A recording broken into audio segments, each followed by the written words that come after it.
Hey student, welcome to my YouTube channel. तो आज अपन इस लेक्चर में बात करने वाले हैं जो न्यूरॉन सेल्स होती है उसके बारे में अपन बात करेंगे। डिटेल में अपन बात करेंगे जो part of the neuron cells के कितने कितने कौन कौन से पार्ट होते हैं और जो पर्टिकुलर पार्ट होता है उसका फंक्शन क्या होता है और क्लासिफिकेशन ऑफ द न्यूरॉन्स। जो न्यूरॉन्स होते हैं कितने प्रकार के होते हैं उसकी अपन बात करेंगे।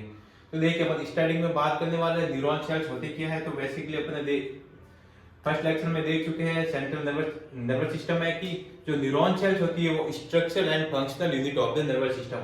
जो नर्वस सिस्टम होता है उसकी क्या होती है, संरचनात्मक एवं क्रियात्मक इकाई होती है न्यूरॉन सेल्स। ठीक है, तो देखिए यहाँ पे फिर बात करते हैं न्यूरॉन सेल्स क्या होती है, structural and functional unit.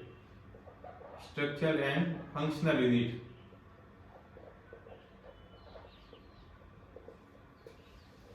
Neuron cells क्या होती है, जो नर्वस सिस्टम होता है उसकी स्ट्रक्चरल एंड फंक्शनल यूनिट होती है। स्ट्रक्चरल एंड फंक्शनल यूनिट यानी कि संरचनात्मक एवं क्रियात्मक इकाई होती है। जो नर्वस सिस्टम होता है, तंत्रिका तंत्र, उसकी सूक्ष्मतम इकाई क्या होती है, न्यूरॉन सेल्स होती है। इसलिए इसको अपन कहते हैं फंक्शनल एंड स्ट्रक्चरल यूनिट होती है न्यूरॉन सेल्स। ठीक है, फिर अपन बात करने वाले हैं इस लेक्चर में कि न्यूरॉन सेल्स होते हैं वो कौन कौन से पार्ट होते हैं, न्यूरॉन सेल्स की स्ट्रक्चर क्या होती है। ठीक है, तो न्यूरॉन सेल्स में अपन बात करते हैं तो तीन पार्ट मेनली देखे जाते हैं। न्यूरॉन सेल्स में कितने पार्ट होते हैं, तीन। एक तो हो गया फर्स्ट डेंड्राइट्स, और सेकेंड हो जाएगा सेल बॉडी, और थर्ड अपने पास हो जाएगा एक्सॉन। कितने पार्ट हो गए, तीन पार्ट होते हैं। अपन स्ट्रक्चर में सीधे बात करेंगे कि जो न्यूरॉन सेल्स होते हैं उसमें मेनली तीन पार्ट होते हैं। एक तो डेंड्राइट्स, सेकेंड हो जाएगा सेल बॉडी, और थर्ड हो जाएगा एक्सॉन। ठीक है, तो अपन बात करते हैं जो डेंड्राइट्स होते हैं। डेंड्राइट्स क्या होता है कि डेंड्राइट्स क्या होते हैं, ये प्रोजेक्शन लाइक स्ट्रक्चर होता है। क्या है, प्रोजेक्शन लाइक स्ट्रक्चर होती है जो कि सेल बॉडी होती है उसके नियर में ये प्रेजेंट होते हैं। ये क्या करते हैं कि जो सिग्नल्स वगैरह होते हैं, ये सिग्नल्स हो गए, ये क्या हो जाएंगे, सिग्नल्स वगैरह होते हैं, उनको क्या करते हैं, कैचअप करते हैं, और ये कहां भेजते हैं, सेल बॉडी से होते हुए एक्सॉन की तरफ भेजते हैं। ये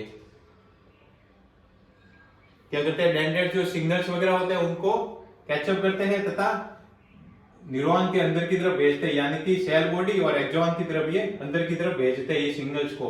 डेंड्राइट्स का ये वर्क होता है, ये होता है डेंड्राइट्स प्रोजेक्शन लाइक स्ट्रक्चर होती है जो न्यूरॉन से बाहर की तरफ प्रेजेंट होती है। ठीक है ना, फिर आते हैं अपन सेल बॉडी के ऊपर। तो सेल बॉडी क्या होती है, second part of the neuron cells. क्या होती है, second important part of the neuron cells होती है सेल बॉडी। तो सेल बॉडी में क्या होता है कि सेल बॉडी में क्या क्या प्रेजेंट होता है, एक तो न्यूक्लियस होता है, क्या होता है, न्यूक्लियस। ठीक है, और होता है यहाँ पे प्लाज्मा वगैरह हो जाएगा। ठीक है, सेल बॉडी में क्या होता है, न्यूक्लियस प्रेजेंट होता है। क्या प्रेजेंट होता है, न्यूक्लियस प्रेजेंट होता है। और फिर अपन बात करते हैं यहाँ पे न्यूक्लियस हो गया, और एक्सॉन विलॉक। एक्सॉन विलॉक क्या होता है कि जहां से एक्सॉन स्टार्ट होता है। सेल बॉडी देता है एक्सॉन के जो डिवाइड करता है दोनों पार्ट को, उसको अपन कहते हैं एक्सॉन विलॉक। कौन सा हो जाएगा, एक्सॉन विलॉक, ये वाला। इसको क्या कहते हैं, एक्सॉन विलॉक। इंपॉर्टेंट पॉइंट है, एक्सॉन विलॉक क्या होता है, सेल बॉडी यहाँ तक तो हो गई सेल बॉडी, ये वाला ऊपर वाला पार्ट, और यहाँ से अपन स्टार्ट करेंगे एक्सॉन। तो दोनों के जो डिवाइड करता है दोनों पार्ट को, उसको अपन कहते हैं एक्सॉन विलॉक।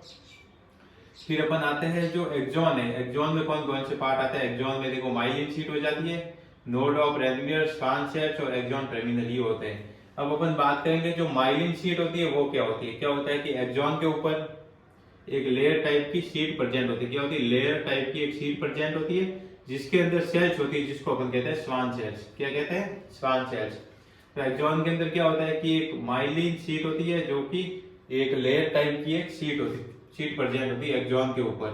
ठीक है, और दो माइलिन शीट के बीच में स्पेस होता है जिसको अपन कहते हैं नोड ऑफ रेनवियर। ये रहा, देखिए ये क्या हो गया, ये देखिए node of Ranvier, node of Ranvier, node of Ranvier, node of Ranvier. यहाँ से जो सिग्नल होते हैं ऐसे मूवमेंट करते हैं, यहाँ से एक नोड ऑफ रेनवियर, दूसरा नोड ऑफ रेनवियर, तीसरा नोड ऑफ रेनवियर, चौथा नोड ऑफ, ऐसे सिग्नल ट्रांसमिटेड होते हैं। एक नोड ऑफ रेनवियर से दूसरे नोड ऑफ रेनवियर में सिग्नल ट्रांसमिटेड होते हैं। ठीक है ना, तो देखिए एक्सॉन में एक layer like structure present sheet present होती है जिसको अपन माइलिन शीट कहते हैं, और माइलिन शीट के अंदर क्या होती है, स्वान सेल्स प्रेजेंट होती है। ये देखिए, ये स्वान सेल्स, ये क्या है, स्वान सेल्स।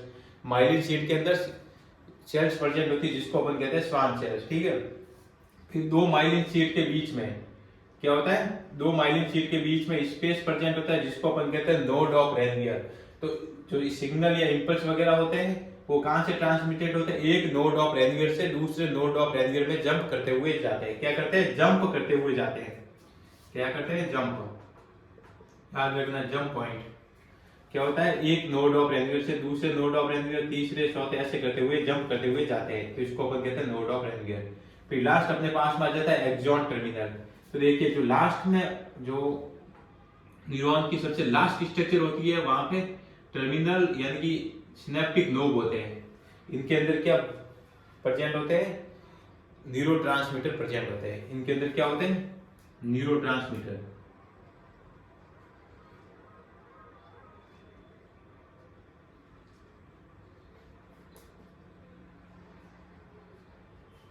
क्या केमिकल होते हैं जो बॉडी फंक्शन को चेंजेस करते हैं, ठीक है, उनको अपन कहते हैं न्यूरोट्रांसमीटर। जो न्यूरोट्रांसमीटर होते हैं कहाँ पे ये प्रेजेंट होते हैं, सिनेप्टिक नोब में। क्या किसमें होते हैं, सिनेप्टिक नोब में, या ये वाला पार्ट होगा एक्सॉन टर्मिनल, और जो ये होती है उसको कहते हैं सिनेप्टिक नोब। और सिनेप्टिक नोब में क्या प्रेजेंट होते हैं, न्यूरोट्रांसमीटर प्रेजेंट होते हैं। न्यूरोट्रांसमीटर कहाँ प्रेजेंट होते हैं, सिनेप्टिक नोब में ये प्रेजेंट होते हैं, ठीक है ना। ये हो गया सिनेप्टिक नोब, इसमें क्या न्यूरोट्रांसमीटर प्रेजेंट होते हैं। तो ये अपने पास में कंप्लीट हो जाती है structure of the neuron cells. Upon starting से वापस इसको स्टार्ट करते हैं। तो देखिए जो न्यूरॉन सेल्स होती है मेनली डिवाइड नहीं होती है, ठीक है ना। तो अब अपन बात करेंगे जो नर्वस सिस्टम होता है उसकी स्ट्रक्चर एंड फंक्शनल यूनिट क्या होती है, अपने पास में न्यूरॉन सेल्स होती है। जो नर्वस सिस्टम होता है मेनली किसके द्वारा बना होता है, न्यूरॉन सेल्स के द्वारा बना होता है। ये क्या होती है, संरचनात्मक एवं क्रियात्मक इकाई होती है। फिर अपन बात करते हैं न्यूरॉन सेल्स होती है, उसको मेनली 3 पार्ट में डिवाइड करते हैं, यानी कि उसके 3 पार्ट होते हैं। एक तो डेंड्राइट्स, दूसरा हो जाता है सेल बॉडी, और तीसरा हो जाता है एक्सॉन। जो डेंड्राइट्स होते हैं वो प्रोजेक्शन लाइक स्ट्रक्चर होते हैं जो बाहर की तरफ न्यूरॉन से ये प्रेजेंट होते हैं, जिसको अपन डेंड्राइट्स कहते हैं। ये क्या करते हैं कि जो कोई मैसेज वगैरह इंपल्स वगैरह उनको कैचअप करता है तथा अंदर की तरफ ये भेजता है, यानी कि सेल बॉडी की तरफ ये अंदर की तरफ भेजता है। यहाँ से होते हुए फिर एक्सॉन की तरफ जाते हैं और यहाँ से दूसरा न्यूरॉन जुड़ जाता है, तीसरा ऐसे करते न्यूरॉन इससे जुड़ते जाते हैं। फिर दूसरा अपने पास आ जाता है सेल बॉडी। दूसरा पार्ट क्या है, सेल बॉडी। सेल बॉडी में क्या क्या होता है, न्यूक्लियस प्रेजेंट होता है। क्या होता है, न्यूक्लियस प्रेजेंट होता है।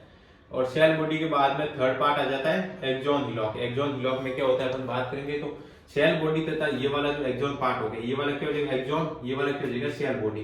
तो एक्सॉन तथा सेल बॉडी को बीच में से जो डिवाइड करेगा, एक्सॉन ये सेल बॉडी, नीचे वाला एक्सॉन, दोनों को जो डिवाइड करेगा उसको एक्सॉन हिलॉक कहते हैं। क्या कहते हैं, एक्सॉन हिलॉक।